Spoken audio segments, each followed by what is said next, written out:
I became interested in the idea of Aronson, who's a man who helped create the atomic bomb. And once you've done that at a very young age, because he's a bit of a prodigy, Aronson, then where do you go from there? How do you lead your life after that? So I conceived Aronson as a person who had rejected physics and gone in and become an artist, a composer of actually cult kind of electronic music, who, although he's half Scottish, rediscovers Scotland and goes and lives in an alternative, environmentally conscious, eco-creative community on a peninsula which I've created called Cultane, which is from the Gaelic word for hazel. And he becomes the sort of leader of a community there.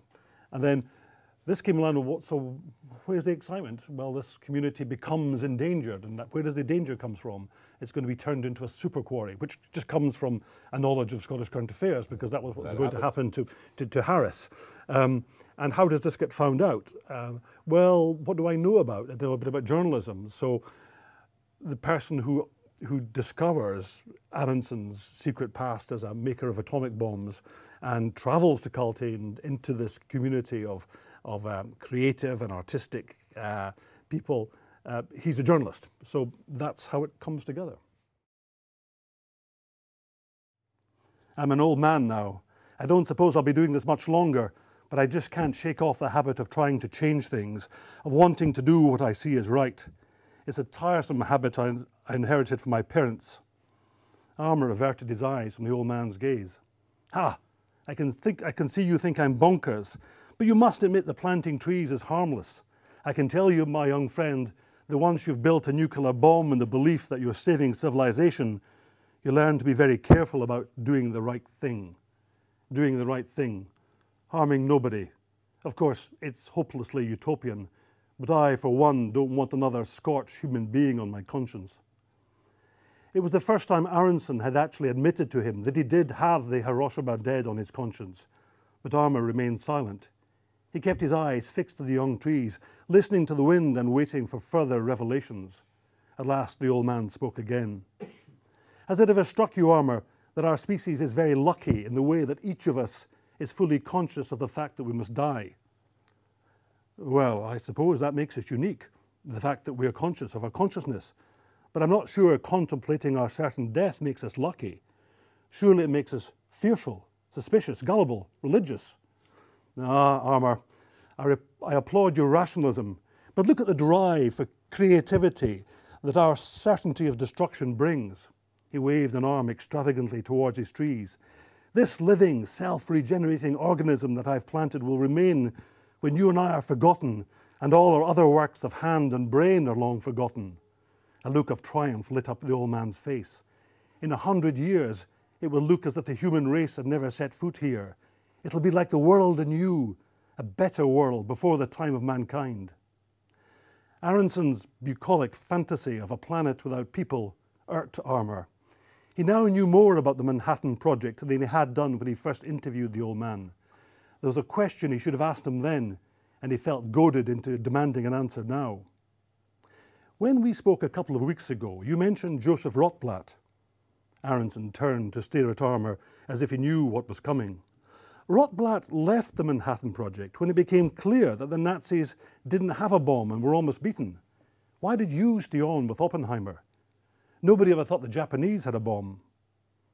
Aronson stood, motionless and unblinking. The journalist was ready for this and held his gaze until the old man spoke. At last, my friend, that's the question I've been expecting. It's the one I've asked myself many times. I think you can say that we were contaminated. Not contaminated by radiation, although a few of us got a dose of that. We got a fatal dose of hubris, Armour, pure and simple arrogance. We were the best minds the Allies had, and we were working on the frontiers of science, like Prometheus, stealing fire from the gods. We thought we were so damn smart.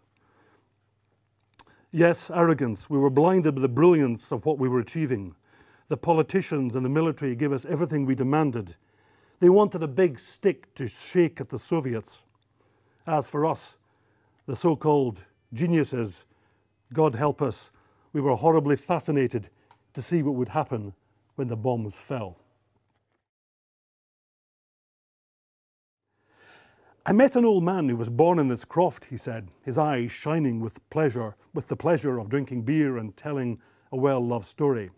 The house is a ruin now, about half a mile up the hill, but we still use the old enclosure as a vegetable garden.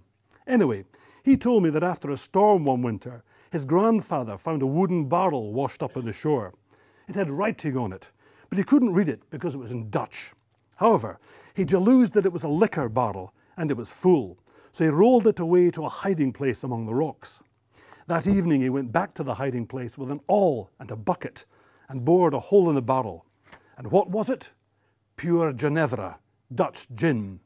Well, all that winter he drew a pail of gin from the barrel every few days and entertained his friends in the evening. They would ask him, where did you get the gin from? But he never told them. Anyway, it was a very jolly winter, with him and all his neighbours contently pissed. Well, all good things come to an end, and one day the old crofter went back to the barrel, and nothing came out. He tipped it on his side, and though it didn't feel empty, still nothing came out of it. So the old boy went back to his house, got a hatchet, and bashed in the lid. And what do you think he found? Eyebrows dramatically raised, Doug stared at each of them in turn, although two of the party had heard the story many times before. A pickled orangutan.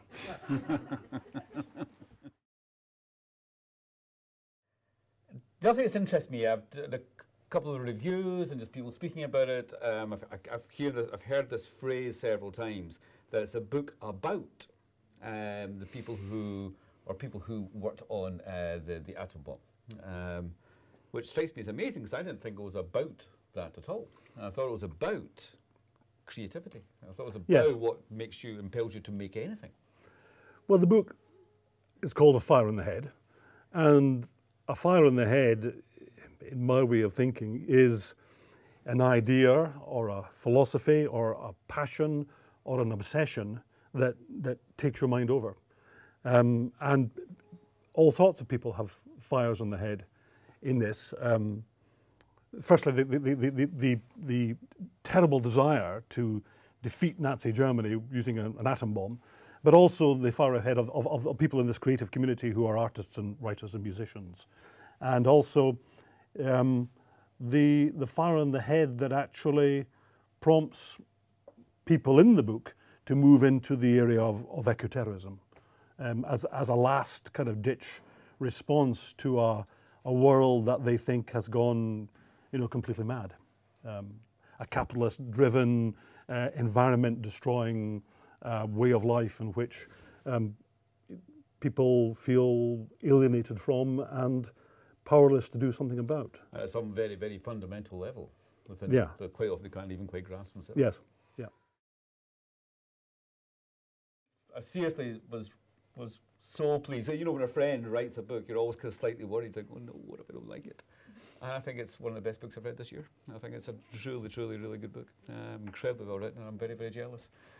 So, Les, thank you very much. Thank you. Thank you. Thank you.